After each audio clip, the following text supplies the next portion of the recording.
அனைவருக்கும் வணக்கம். நான் பிரபாகர் ஜோதிடர். ஓம் சிவாய் நமக. சிவசக்தி திருச்சிற்றம்பலம். இப்போ நான் என்ன சொல்ல போகிறேன்னா, இன்றைய நாளுடைய நிலைப்பாடம், இன்றைய ராசி பலன் தான் சொல்ல போகிறேன். நீங்கள் கருத்து கொண்டு பயன்பெறுங்க. விஸ்வாசி ஆவணி 9 இன்று திங்கட்கிழமை, ஆங்கில வருடம் ஆகஸ்ட் 25, 2025. இன்று மேல் நோக்கினால், அதேபோல் கரிநாள். இந்த கரிநாள் என்பது இருட்டு நாளுக்கு சமம். அதனால் இந்த நாளில் எந்த ஒரு சுபகாரியங்களும் செய்யக்கூடாது. அப்படி செய்தால் அது தடைகளை ஏற்படுத்தும், தீவினைகளை ஏற்படுத்தும், உள்ளத்தில் மகிழ்ச்சியே இல்லாமலாக்கிடும். கருத்தில் கொள்ளுங்கள். நட்சத்திரம் இன்று அதிகாலை 3:32 வரை பூரம், பின்பு உத்திரம். திதி இன்று பிற்பகல் 1:15 வரை துவாதிகை, பின்பு திருதிகை. யோகம் இன்று முழுதும் சித்த யோகா. சந்திராச நட்சத்திரம் அபிட்டம். ராசி பார்த்தீங்கன்னா மகரம், கும்பம். சந்திராசிரை பொறுத்த மட்டும் ராசியை 50% பாதிக்கும், லக்கணத்தை 90% பாதிக்கும். அதனால் இந்த மகர ராசி, மகர லக்கணம், கும்ப ராசி, கும்ப லக்கணம் இன்று மிக கவனமாக இருக்கணும். வண்டி வாய்ச்சலுக்குள்ள மிக கவனமாக செல்லணும்.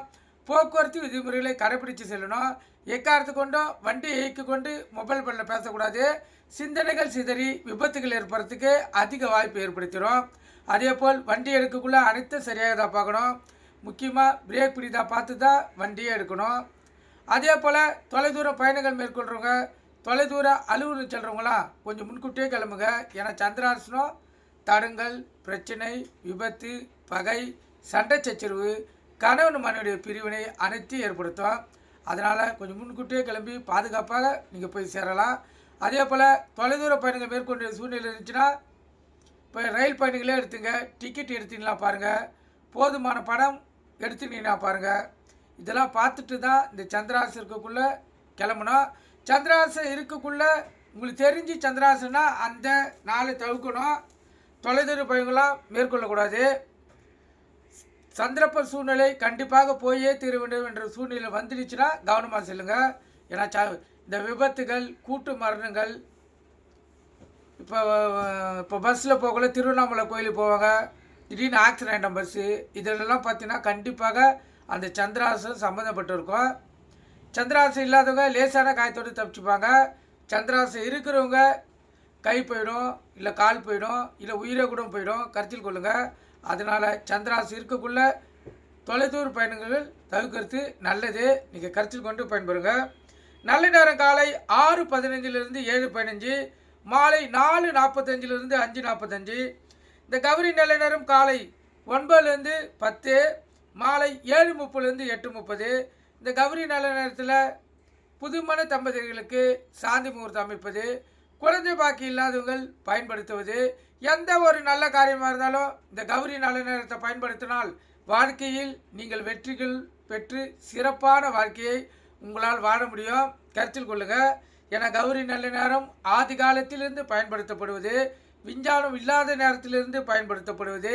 இது சித்தர்களாலும் ஞானிகளாலும் இந்த நேரம் கடைபிடிக்கப்பட்ட நேரம். அதனால் இந்த நேரத்தில் ஒரு அற்புத பலன்கள் கண்டிப்பாக நம்மளுக்கு மாற்றத்தை ஏற்படுத்தி தரும். கருத்தில் கொள்ளுங்கள். அதே போல் இந்த குழந்தை பாக்கியம் இல்லாதவங்க இந்த நேரத்தை பயன்படுத்தினா கண்டிப்பாக குழந்தை பாக்கியம் ஏற்படும். குழந்தை பாக்கி இல்லாதவங்க இந்த திருச்செந்தூர் முருகனுக்கிட்ட ஒரு கோரிக்கை, உங்களுக்கு என்ன உங்களால் செய்ய முடியுமோ அந்த கோரிக்கையை வைத்து குழந்தை பாக்கியம் வேண்டும்னா கண்டிப்பாக உங்களால் குழந்தை பாக்கியத்தை பெற முடியும். கருத்தில் கொள்ளுங்கள். அதே போல் மனதார குழந்தைய திருச்செந்தூர் கோயிலை தத்து கொடுத்து வாங்குறேன்னு சொல்லி வேண்டிக்கலாம். எனக்கு தெரிஞ்ச கருத்துக்களை சொல்கிறேன். இல்லை எடைக்கு வெள்ளி போடலன்னு சொல்லி வேண்டிக்கலாம். இல்லை எடைக்கு காயின் போடுறன்னு சொல்லி வேண்டிக்கலாம். இல்லை எடைக்கு ரூபா நோட்டுகள் போடுறன்னு சொல்லி வேண்டிக்கலாம். ஏதாவது ஒரு கோரிக்கைகள் கண்டிப்பாக திருச்செந்தூர் கோயில் முருகப்பெருமான் கிட்ட வச்சிங்கன்னா கண்டிப்பாக அவர் உங்களுக்கு கோரிக்கையை 100% நிறைவேற்றி தருவார். குழந்தை பாக்கி இல்லாதவங்கள் பயன்படுத்தி பாருங்கள். கண்டிப்பாக அது உங்களுக்கு அமையும். அதே போல் இந்த குழந்தை பாக்கி இல்லாதவங்க இந்த வீட்டுக்காரம்மா தலைக்கு குடிச்சிலிருந்து 14ஆம் நாள், 15ஆம் நாள், 17ஆம் நாள், 18ஆம் நாள், இந்த நாள்லலாம் கணவன் மனைவி இணைஞ்சாங்கன்னா, அது கௌரி நல்ல நேரத்தில் இணைஞ்சாங்கன்னா கண்டிப்பாக அவங்களுக்கு சந்தன பாக்கியம் ஏற்படும். ஏன்னா அந்த காலகட்டத்தில் கருமுட்டிகள் முழு வளர்ச்சி அடைந்திருக்கும். விஞ்ஞானமும் அதுதான் சொல்லுது, சாஸ்திரங்களும் அதுதான் சொல்லுது. குழந்தை பாக்கி இல்லாதவங்கள் பயன்படுத்தி பாருங்கள். கண்டிப்பாக உங்களுக்கு அந்த சந்தன பாக்கி ஏற்படும். நீங்கள் பயன்படுத்தினா தான் உங்களுக்கு தெரியும். அதே போல் இந்த ஆண்களாக இருந்தால் போதைப்பழக்கம் எதாவது இருந்துச்சுன்னா அதெல்லாம் தவிர்த்துட்டு குழந்தை பாக்கியம் பெறணும் மட்டும் கட்டுப்பாடோடு இருந்தீங்கன்னா தான் குழந்தை பாக்கியத்தை உங்களால் பெற முடியும். பெண்மணிகளாக இருந்தால் உணவு கட்டுப்பாடு தேவை. சத்தான உணவாக சாப்பிடுங்க. இந்த இறைச்சி சிக்கன் சாப்பிட்றதெல்லாம் குழந்தை பிறக்கிற மட்டும் நிறுத்திடணும். அப்போ தான் உங்களுக்கு அந்த குழந்தை பாக்கியம் ஏற்படும். அதே போல் குழந்தை பாக்கியம் ஏற்படுற மட்டும் மாதத்துக்கு 2 முறையாச்சும் வேப்பிலையை கொழுந்து வேப்பிலையை அரைத்து கஷாயமாக குடித்தீங்கன்னா வயிற்றில் ஏதாவது கெட்ட பூச்சிகள் இருந்தால் அழித்து உங்களுக்கு குழந்தை பாக்கியத்தை ஏற்படுத்தும். இதெல்லாம் முன்னோர்கள் காலகாலமாக பயன்படுத்தியது. நீங்கள் பயன்படுத்தி பாருங்கள். கண்டிப்பாக உங்களுக்கு அந்த குழந்தை செல்வம் ஏற்படும். இன்று திங்கட்கிழமை என்பதால் இன்றைய ஓரைநாதன் கதாநாயகன் சந்திர பகவான் தான். சந்திரவாரி பார்த்தீங்கன்னா காலை 6 to 7, மதியம் 1 to 2, இரவு 8 to 9 சந்திரவரை. சந்திரவரை என்பது சுப ஓரை. ஏன்னா இப்போ தான் அமாவாசை போச்சு, இது வளர்பிற ஓரை. அதனால் இந்த ஓரையில் எந்த ஒரு செயலை செய்தாலும் கண்டிப்பாக அது வெற்றியை தரும். பயன்பெறுங்க. இப்போ சந்திர ஓரைக்கு அடுத்த ஓரை பார்த்திங்கன்னா சனி வரும், அது அசுப ஓரை. அதுக்கு அடுத்து குரு ஓரை. ஒரு ஓரைக்கு 1 மணி நேரம் தான் கருத்தில் கொள்ளுங்க. அதுக்கு அடுத்து குரு ஓரை, அது வந்து சுப ஓரை. அதுக்கு அடுத்து செவ்வாய் ஓரை, அது அசுப ஓரை. அதுக்கு அடுத்து சூரிய ஓரை, அதுவும் அசுப ஓரை. இந்த சுக்கிர ஓரை வரும்போது மட்டுமே 3 மணி நேரங்கள் சுக ஓரைகள் வந்து அமையும். இப்போ சுக்கிர ஓரை 1 மணி நேரம், புதன் ஓரை 1 மணி நேரம், சந்திர ஓரை 1 மணி நேரம். இது நீங்கள் நடுவில் கணக்கெடுக்கிறது கஷ்டம்.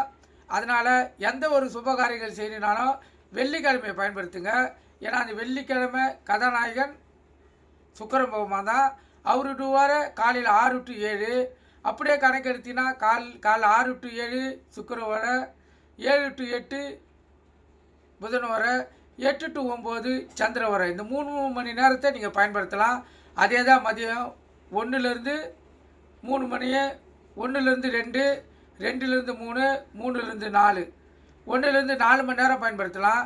அதே போல் இரவு பார்த்திங்கன்னா 7லேருந்து 8, 8லேருந்து 9, 9லேருந்து 10 இந்த 3 மணி நேரம் பயன்படுத்தலாம்.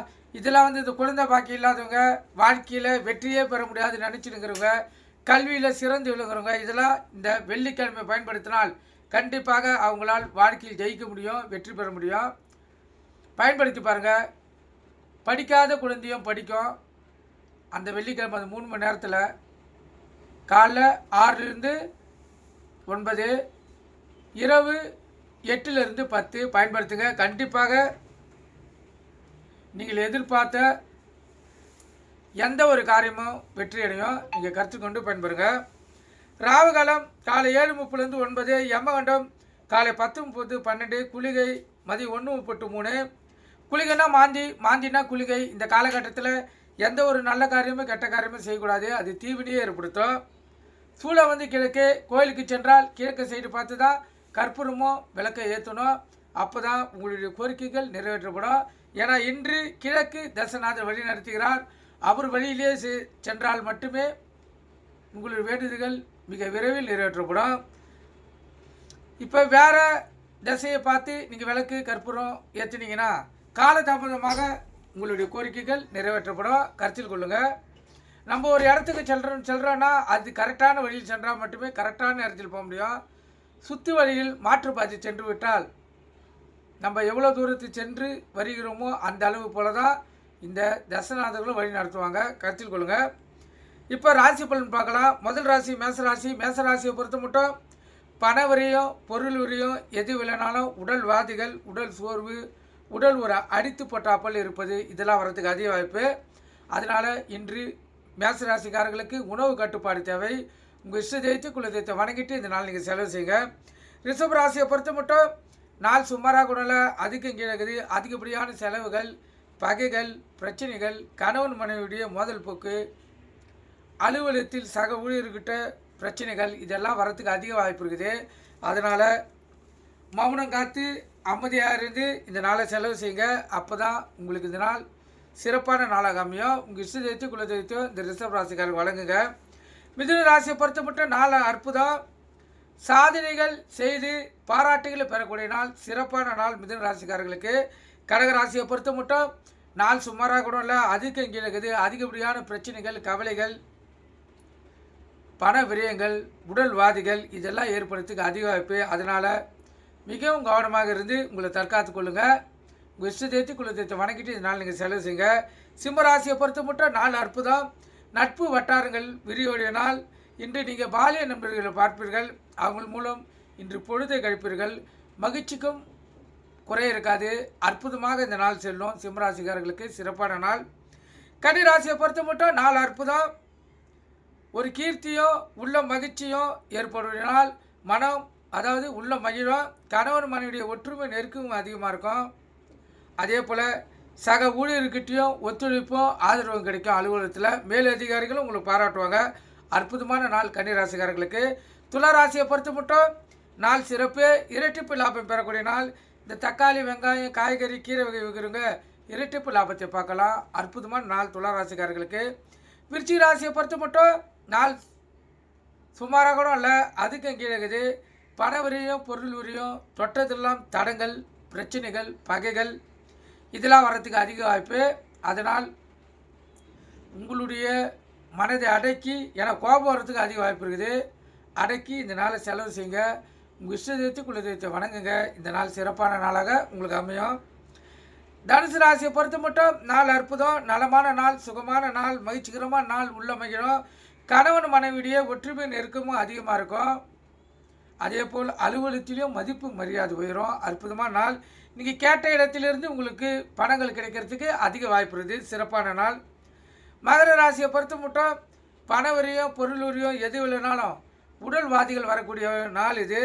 உடல் சோர்வு, உடலில் ஒரு கழிப்பு, உடல் அடித்து போட்டாப்புல இருப்பது இதெல்லாம் ஏற்படுறதுக்கு அதிக வாய்ப்பு. உணவு கட்டுப்பாடு தேவை. அதே போல் உங்கள் இஷ்டத்தை குலத்தை வணங்கிட்டு இந்த நாள் நீங்கள் செலவு செய்யுங்க. கும்பராசியை பொறுத்த மட்டும் நாள் அற்புதம். சுகமான நாள், மகிழ்ச்சியமான நாள், உள்ள மகிழும். கணவன் மனைவியை ஒற்றுமை நெருக்கமும் அதிகமாக இருக்கும். அலுவலகத்திலும் மதிப்பு மரியாதை உயரும். சக ஊழியர்களும் நன்கு ஒத்துழைப்பு கொடுப்பாங்க. சிறப்பான நாள் கும்பராசிக்காரர்களுக்கு.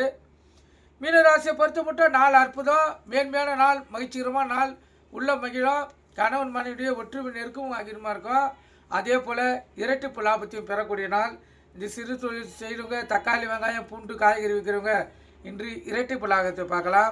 அதே போல் இந்த இறைச்சி கடையை நடத்துகிறவங்க, மீன் மார்க்கெட் கடை வச்சுருக்கவங்களாம் இன்று இரட்டிப்பு லாபம் கண்டிப்பாக இந்த மீன ராசிக்காரர்களுக்கு ஏற்படும். நீங்கள் கருத்தில் கொண்டு நீங்கள் பயன்பெறுங்க. இந்த மகர ராசிக்கும் கும்பராசிக்கும் சந்திராசி இருப்பதால் கவனமாக இருங்க. எக்காரத்து கொண்டும் வண்டியை இயக்கி கொண்டு மொபைல் ஃபோனில் பேசக்கூடாது. சிந்தனைகள் சிதறி விபத்துகள் ஏற்படுறதுக்கு அதிக வாய்ப்பை இந்த சந்திராசனை ஏற்படுத்திக்கிறோம். அதனால் நீங்கள் விழிப்புணர்வு உங்களை தற்காத்துக்கொள்ளுங்க. நன்றி, வணக்கம், வாழ்க வளமுடன்.